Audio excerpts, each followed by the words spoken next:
Welcome to another deep dive. In today's deep dive, we are taking a look at a book that you submitted, The Kybalion.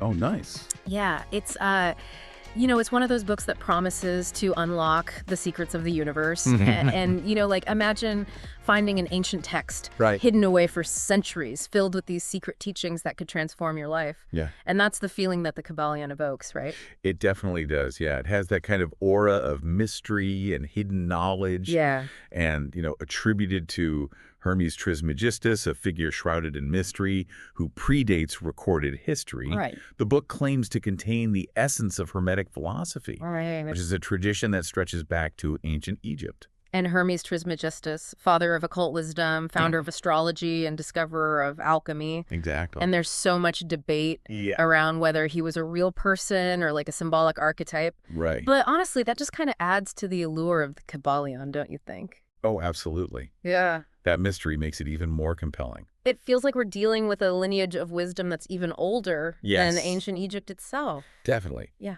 And what's interesting is that the Kybalion doesn't just present these teachings as like abstract philosophy. Oh. It claims to offer like practical tools Okay. for personal transformation and understanding reality. Oh, okay. It's almost like it's like a user manual for the universe Wow. presented in this ancient esoteric language. So it's not just about understanding the cosmos, but also about utilizing that knowledge to affect your own life. Exactly. Okay, now I'm hooked. Yeah. Tell me more about these tools for transformation. What's in this book? Okay.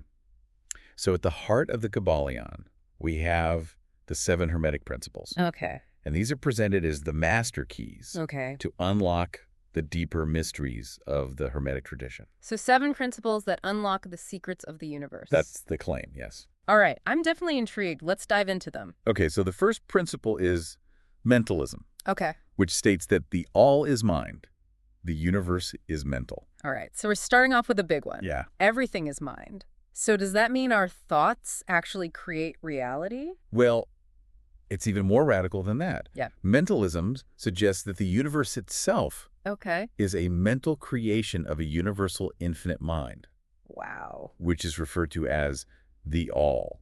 So think of it this way. Our reality, including ourselves, exists within the mind of the all, Okay. like a thought exists in our own minds. So we're basically living in a thought form of this ultimate being. Yes. Okay, that's a pretty wild concept to grasp, but It is. okay.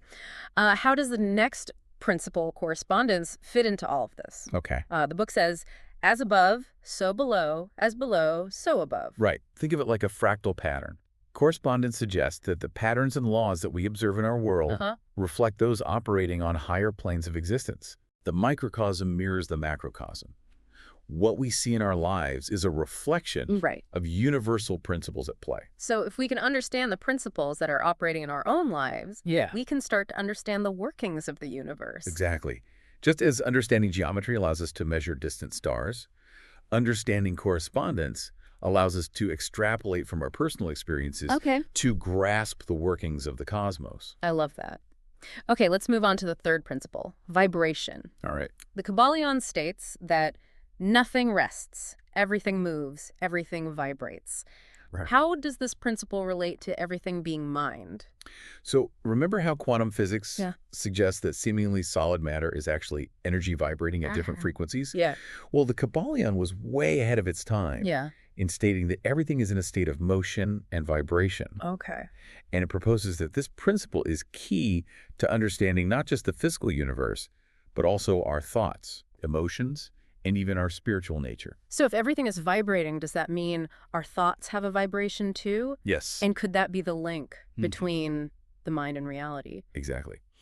The Hermetic teachings suggest that by understanding the principle of vibration, we can learn to control our mental states. If we can consciously change our mental vibrations, we can change our thoughts, emotions, and even influence our reality. Hold on. Are we talking about manifestation here? Like attracting what you want by changing your vibration? While the Kybalion predates the popular use of the term manifestation, the underlying concept is definitely there. Okay. It states that he who understands the principle of vibration has grasped the scepter of power. Wow. This implies that by understanding and mastering this principle, we can potentially influence both our inner and outer worlds. That's powerful stuff. Okay, I'm really curious about this now. Let's talk about the fourth principle, polarity. This one is a bit of a mouthful. Everything is dual. Everything has poles. Everything has its pair of opposites. Like and unlike are the same. Opposites are identical in nature, but different in degree. Extremes meet. All truths are but half-truths. All paradoxes may be reconciled. Yeah, right. Whoa. It's a dense statement. Yeah. But essentially, it's about the inherent duality of nature. Everything exists as two poles, Okay. like hot and cold, light and dark, love and hate. But how can opposites be the same thing? That seems contradictory. Well, think of it this way. Hot and cold are just different degrees of temperature. Right. There's no clear dividing line where hot ends and cold begins. It's a spectrum. Mm-hmm. The same goes for love and hate, courage and fear. Okay. They're not separate entities, but different expressions Yeah. of the same underlying energy. So are the Hermetic teachings suggesting that we can actually transmute negative emotions into positive ones?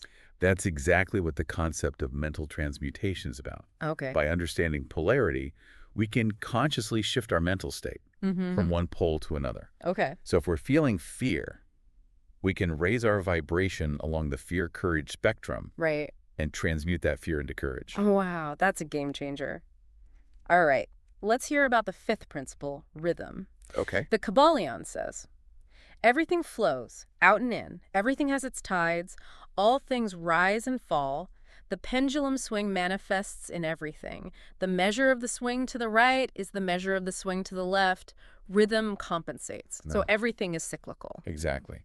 Rhythm acknowledges that everything in the universe, from the seasons to our own lives, flows in cycles. Okay. There are periods of activity and rest, growth and decay. We experience highs and lows, successes and setbacks. Yeah. It's all part of a natural rhythm. So are we just at the mercy of these cycles? No. Or can we influence them somehow? Well, the Hermetists believed that by understanding rhythm, we could learn to ride the waves instead of being tossed around. Okay. They taught techniques for neutralizing the negative swings of the pendulum and achieving greater inner stability. So it's about learning to navigate the ups and downs of life with more skill and awareness. It's almost like surfing. If you know how to surf, you can ride the wave instead of getting wiped out. Precisely. It's about mastering the art Yeah. of navigating life's inherent cycles. Yeah. The more we master this principle, Okay.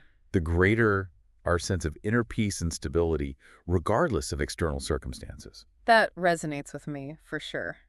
Okay, let's delve into the sixth principle, cause and effect. Okay. The book states, every cause has its effect.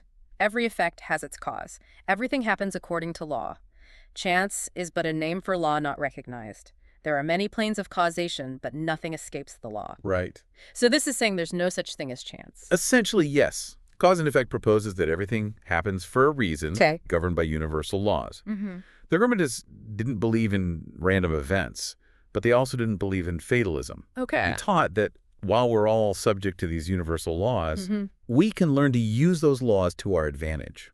So rather than being a victim of circumstance, it's about understanding the rules of the game and playing it strategically. Exactly. It's like a cosmic game of chess. We're not just pawns being moved around, but players who can learn the rules and make strategic moves.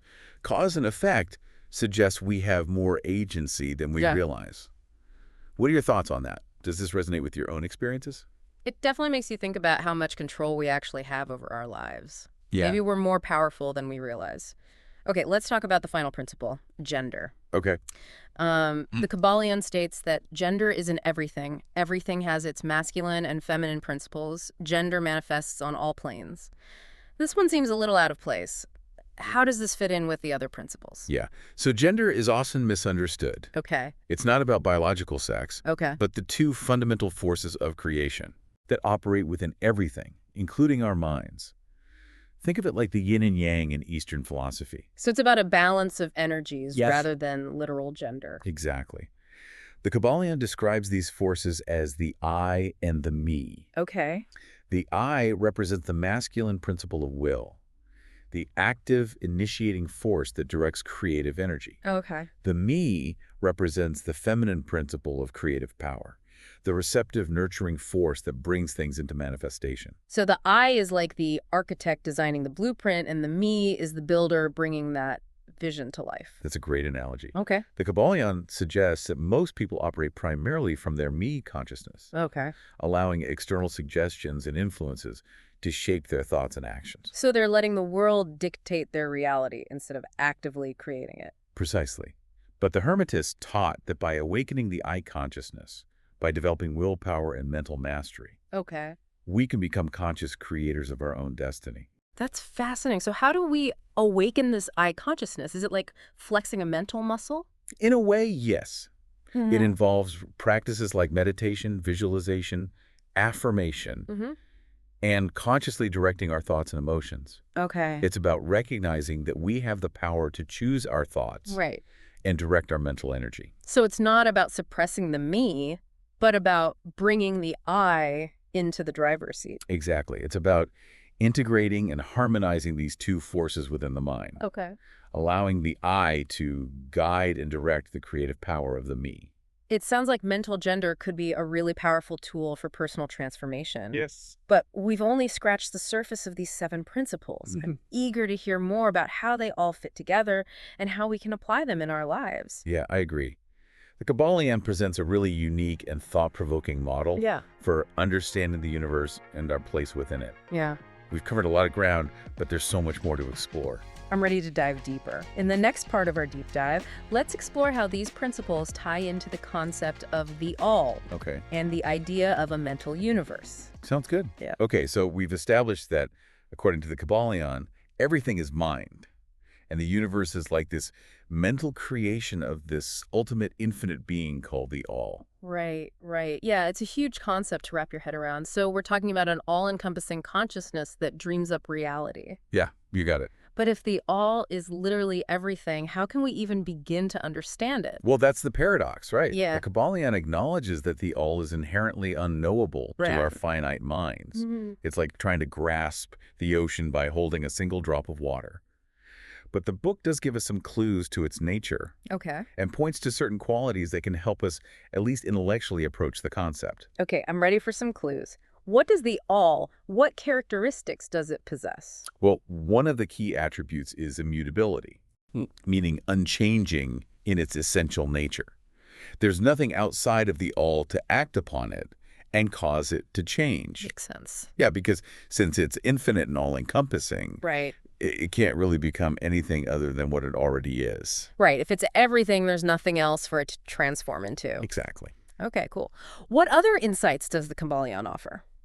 Well, it also states that the all is absolute. Okay. It's not dependent on anything else for its existence. Mm-hmm. It is quite literally the ultimate reality. Right. You know, it's self-existent, Yeah. the source of everything else, but requiring nothing else for its own being. Yeah. So we've got immutable and we've got absolute. Are there any other defining characteristics? Oh yeah, eternal. Okay. The all exists outside of time and space Okay. as we perceive them. Right. It has no beginning and no end. Right. It just is art. Okay, so immutable, absolute, and eternal. Yeah. It's like the ultimate foundation of Yeah. reality. Yeah. But this brings up a big question. Yeah. How can this infinite, unchanging consciousness create a universe that's constantly changing and evolving? Like, how do we reconcile those two seemingly opposite ideas? That's where the idea of the mental universe comes in. Okay. The Kybalion suggests that the universe, as we perceive it, isn't fundamentally material. Okay. Instead, it's a mental creation of the all, Wow. constantly being imagined and brought into being. So you're saying the universe is like a thought in the mind of the all. That's right. That's a pretty mind-blowing concept. It is. But if that's true, does that make the universe any less real? Well, that's a question the Kybalion addresses directly. Okay. It acknowledges that while the universe might be a mental creation from the perspective of the all, Mm-hmm. it's very real for us who experience it. Right. Our lives, our emotions, Yeah. our joys and sorrows, Yeah. they're all part of this grand mental tapestry. I guess it's like a dream. While you're dreaming, the dream feels completely real, even Uh-huh. though it's just a construct of your mind. That's a perfect analogy. Yeah. Just like we create mental images in our own minds, the all creates the universe on an infinitely larger and more complex scale. Right. Our reality is a product of this cosmic imagination, but that doesn't make it any less real to us. So essentially, we're living in a thought form of this ultimate being, the all. I'm trying to grasp the implications of that. Does that mean that we're all just like figments of this cosmic imagination? Well, remember that the Kybalion emphasizes that the all isn't just separate from its creation, Right. but also immanent within it. Okay. It kind of pervades every aspect of the universe. Right. So in a sense, we're not just figments of imagination, Okay. but expressions of the all itself. Okay. You know, or like individual waves Yeah. in the vast ocean of cosmic consciousness. Okay. That makes it a little less unsettling. Yeah. And a little bit more inspiring. Right. But this whole idea of the mental universe, Yeah, it brings up so many questions. it does. If the universe is a mental creation, Does that mean things like the laws of physics are just thoughts as well? that's exactly what the Hermetic teachings suggest. Okay. The laws of nature as we understand them are mental creations of the all. Okay. They're real and unyielding, just as our own thoughts can have real and impactful consequences. Wow. You know. So you're saying things like gravity and electromagnetism are in essence thoughts in the mind of the all. Yeah. That's a truly radical way of looking at science and physics. It challenges our conventional understanding of the material world, right? It does. But think about the power of our own thoughts. Yeah. You know, they can influence our emotions, our behavior, even our physical health. Right. Now imagine the creative power of the thoughts of an infinite mind. Okay, I can see where you're going with this. Yeah. So if even the laws of physics are mental creations, does that mean we have the potential to shape reality with our own thoughts? That brings us to the fascinating concept of mental transmutation, Okay. which we touched on earlier. Right. The Kybalion suggests that by understanding and mastering the principles of the mental universe, especially the power of our own thoughts, we can potentially influence our reality in profound ways. It really makes you rethink everything you thought you knew about the universe and your place within it. It's a lot to process, but I'm intrigued by it. Yeah. But before we move on, Yeah. there's one more thing about the all that I've kind of been wondering about. Okay, what's that? If the all is this infinite, eternal being, does that mean there are no other beings or entities, you know, no gods, angels, or anything like that? That's a great question. Yeah. And it's one that has fascinated philosophers and mystics for centuries. Right. The Kybalion is somewhat ambiguous on that point. Okay. You know, it suggests that other planes of existence might be inhabited by beings with varying levels of awareness and evolution. Right. But it doesn't definitively say whether these beings are independent of the all or simply different expressions of it. So it's a bit of a mystery. Yeah. Are we alone in this mental universe, or are there other beings out there, potentially on other levels of reality? Right. And the Kybalion seems to kind of encourage us to explore that question for ourselves. Okay. It suggests that as we raise our own consciousness and deepen our understanding of the mental universe, we may gain a clearer perception of these other planes of existence and the beings that might inhabit them. So there's the potential for even more layers to this reality than we can currently imagine. Absolutely. Okay, I think I'm ready to move on.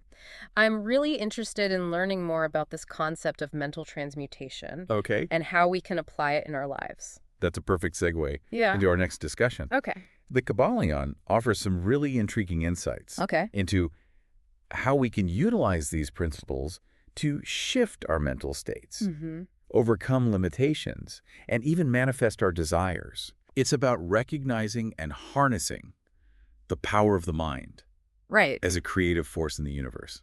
All right, let's dive into that practical side of the Kybalion. I'm ready to explore how these principles can be used to create real change in our lives. Awesome. All right, so ready to dive into mental gender. Oh, yeah. Yeah, I'm fascinated by this concept. You know, we touched on it briefly when we were discussing the principle of gender. Right. But I'd love to, explore it a little bit deeper. Yeah, absolutely. It's one of the most, I think, intriguing aspects of the Kybalion, and it's often misunderstood.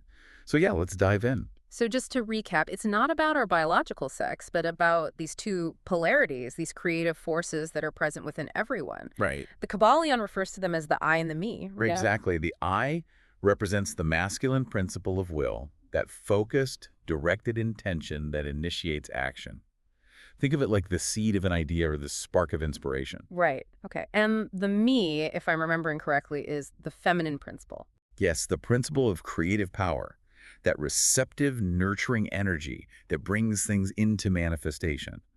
It takes that seed that's planted by the I and nurtures it into full bloom. Okay, I'm starting to see how these two forces can work together. So the I is like the visionary, the architect, and the me is the builder, the one who actually brings that vision into reality. A perfect analogy.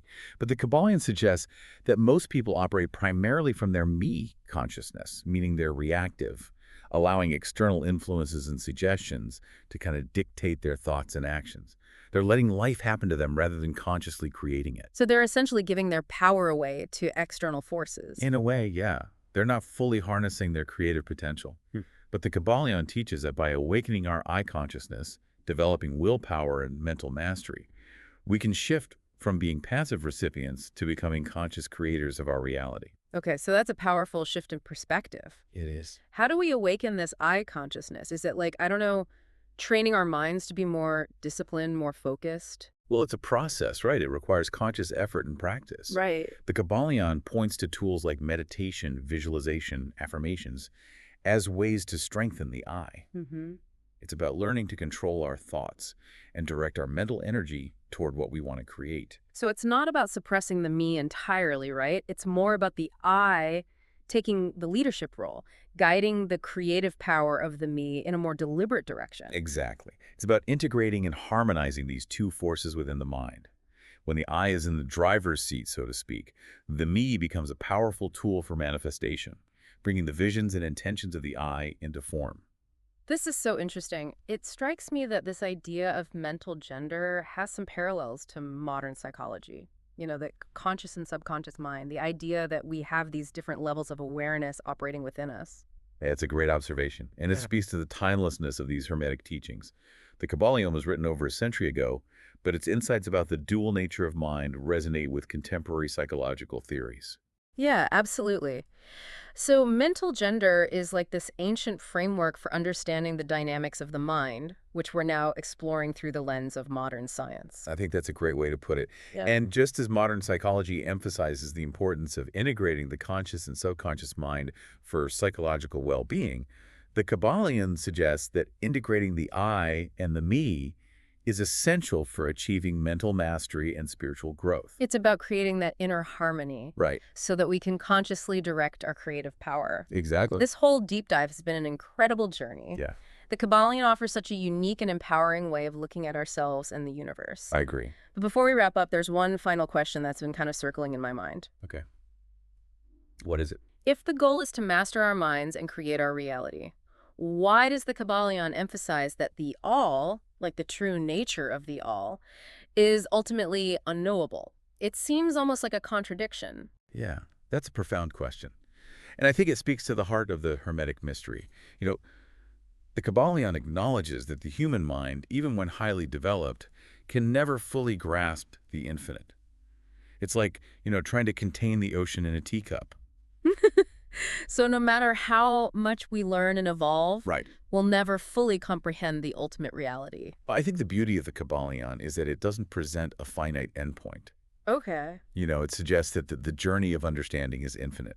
There are always higher levels of knowledge and awareness to attain. Right. It's not about reaching a final destination, Yeah. but about this eternal process of unfolding and expanding and evolving. So it's about the journey, not the destination. Exactly. Yeah. And maybe the very act of seeking, questioning, and exploring is what propels us further along that path of spiritual growth. The Kybalion invites us to embrace the mystery, to acknowledge that there will always be more to learn and to discover. This deep dive into the Kybalion has been, I don't even know the word, mind-expanding, to say the least. It's a powerful book. It's given me a whole new framework for thinking about reality and my own potential. Yeah. What a gift you've shared with us today in bringing these teachings to life. Thank you. The pleasure was all mine. And remember, the true magic of the Kybalion is in its application. These teachings are meant to be lived, to be integrated into your daily life. The real work begins when you start applying these principles to your thoughts, your emotions, your actions. I'm definitely feeling inspired to put these teachings into practice. And for everyone listening, I encourage you to explore the Kybalion for yourself. It's a book that will challenge your assumptions, expand your awareness, and empower you to become a conscious creator of your reality. Thanks for joining us on this deep dive.